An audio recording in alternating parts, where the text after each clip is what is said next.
Section 3. La providence de la restauration sous la conduite de Jésus. Au commencement, Adam aurait dû régner sur les anges, mais à cause de sa chute, les êtres humains se sont retrouvés sous le joug de Satan et ils ont établi un monde infernal. Afin de restaurer cette situation, Jésus, le deuxième Adam, est venu pour obtenir en personne la soumission de Satan et établir le royaume de Dieu. Toutefois, Satan, qui ne s'était même pas soumis à Dieu, ne se serait sûrement pas soumis de plein gré ni à Jésus, ni à toute autre personne. C'est pourquoi, assumant la responsabilité d'avoir créé les êtres humains, Dieu a choisi Jacob et Moïse et révélé grâce à eux le court modèle par lequel Jésus pourrait subjuguer Satan. Jacob suivit le cours symbolique pour amener Satan à se soumettre, alors que Moïse suivit le cours image. Ces cours ouvrirent le chemin pour que Jésus emprunte le cours substantiel. Dans son cours pour restaurer Canaan au niveau mondial, Jésus suivit le modèle dévoilé dans le cours pour restaurer Canaan au niveau national, durant lequel Moïse œuvra à subjuguer Satan.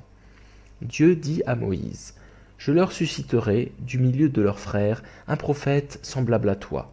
Je mettrai mes paroles dans sa bouche, et il leur dira tout ce que je lui ordonnerai. » Par un prophète semblable à toi, Dieu faisait allusion à Jésus, qui devait emprunter le même cours que Moïse. Quand Jésus déclara « Le Fils ne peut rien faire de lui-même qu'il ne le voit faire au Père. Ce que fait celui-ci, le Fils le fait pareillement. » Il voulait dire que Dieu avait révélé le cours modèle grâce à Moïse, dont il suivait les pas.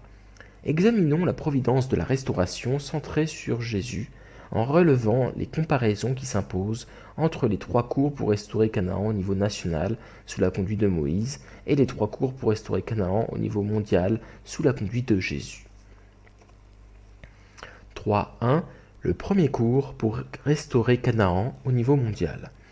3.1.1. Le fondement de foi.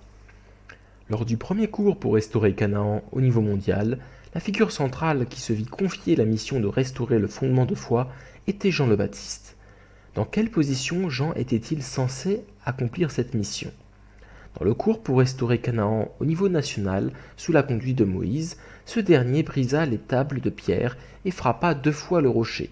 Cela établit des conditions pour que Satan puisse s'attaquer au corps de Jésus, l'incarnation des tables et du rocher, si le peuple juif de son temps ne croyait pas en lui. Pour que Jésus soit affranchi de cette condition, le peuple élu, investi de la mission de préparer sa venue, aurait dû s'unir autour du temple, représentation en image du Messie qui devait venir. Toutefois, au fil des ans, le peuple juif retombait sans cesse dans l'incrédulité, multipliant ainsi les conditions pour que Satan attaque Jésus. Afin d'annuler ces conditions, Dieu envoya le prophète Élie. Ce dernier œuvra à la séparation d'avec Satan en triomphant des prophètes de Baal et d'Achéra, au nombre de 450. Puis il monta au ciel. Mais, parce qu'Élie n'avait pas totalement rempli sa mission, il devait revenir. Jean le Baptiste était le prophète qui, comme Élie, venait accomplir la mission inachevée de séparation d'avec Satan et rendre droit le chemin du Seigneur.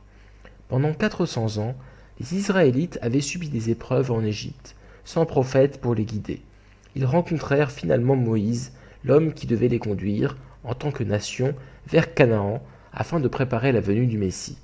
De façon similaire, le peuple juif connut toutes sortes de tribulations sous l'oppression des nations païennes de Perse, de Grèce, d'Égypte, de Syrie et de Rome, sans un prophète pour le guider durant la période de 400 ans de préparation pour l'avènement du Messie, qui commença à l'époque de prophète Malachie. Ils rencontrèrent finalement Jean le Baptiste, l'homme capable de les guider vers le Messie, qui venait restaurer Canaan au niveau mondial. Ainsi, Jean le Baptiste, comme Moïse, fut appelé sur le fondement d'une période de 400 ans de séparation d'avec Satan. Moïse avait appris à aimer ses frères et les traditions de ses pères en vivant au palais du Pharaon. De même, Jean le Baptiste apprit la voie de la foi et de l'obéissance au ciel et prépara le chemin pour le Messie en vivant de sauterelles et de miel sauvage dans le désert. Sa vie était un tel exemple que beaucoup de personnes, y compris les prêtres et les lévites, se demandaient s'il n'était pas le Messie. De cette façon, Jean le Baptiste réussit à traverser un cours sur la base du nombre 40 pour se séparer de Satan et fut en mesure de poser le fondement de foi dans le premier cours pour restaurer Canaan au niveau mondial. 3.1.2. Le fondement de substance. Puisque Jean le Baptiste se tenait dans la même position que Moïse, il avait comme lui une double position de parent et d'enfant.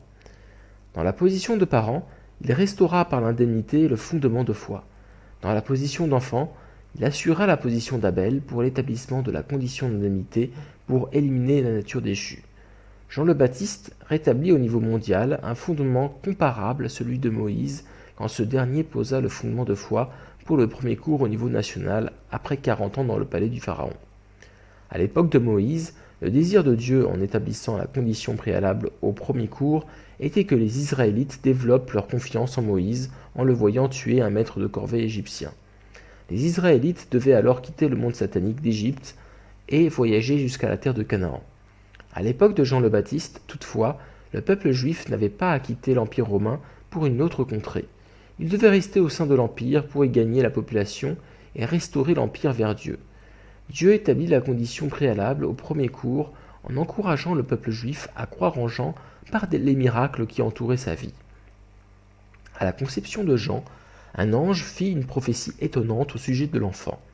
Son père, Zacharie, s'étant montré incrédule, fut frappé de mutisme, et la parole lui revint seulement après qu'il eut circoncis et nommé l'enfant. Par ces miracles et d'autres encore, les Israélites étaient convaincus que Jean était un prophète envoyé par Dieu. La crainte s'empara de tous leurs voisins, et dans la montagne de Judée tout entière, on racontait toutes ces choses. Tous ceux qui en entendirent parler les mirent dans leur cœur en disant « Que sera donc cet enfant ?» Et de fait, la main du Seigneur était avec lui. En outre, Jean menait une vie de prière et d'ascétisme exemplaire dans le désert, vivant de sauterelles et de miel sauvage. Le peuple en général, et même les prêtres, l'admiraient au point que beaucoup étaient prêts à voir en lui le Messie. Quand Moïse eut achevé la période de 40 ans d'indemnité au palais du Pharaon, et après qu'il eut tué l'Égyptien, les Israélites auraient dû être profondément émus par l'amour qu'il avait pour son peuple et le suivre avec foi. Ils seraient ainsi allés directement en Canaan, sans avoir à traverser la mer Rouge ou à errer dans le désert, et sans avoir besoin des tables de pierre, de l'arche de l'alliance ou de la demeure. De même, le peuple juif à l'époque de Jésus aurait dû croire et suivre Jean, que Dieu avait placé, grâce aux signes et aux miracles, pour être le centre de leur foi.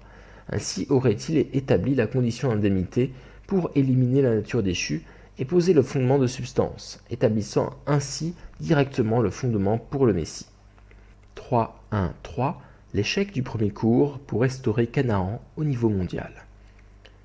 Le peuple juif bénéficiait du fondement de foi posé par Jean le Baptiste, et il suivait Jean comme s'il suivait le Messie.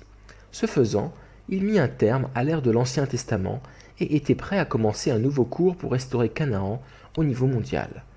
Toutefois, comme on l'a souligné auparavant, Jean le Baptiste nourrissait des doutes au sujet de Jésus, bien qu'il lui ait rendu témoignage. Il envoya une délégation demander à Jésus « Es-tu celui qui doit venir, ou devons-nous en attendre un autre ?» Il nia être Élie, alors même qu'il était vraiment investi de la mission d'Élie. Non seulement cela bloqua le chemin du peuple juif vers Jésus, mais cela l'amena même à s'opposer à lui.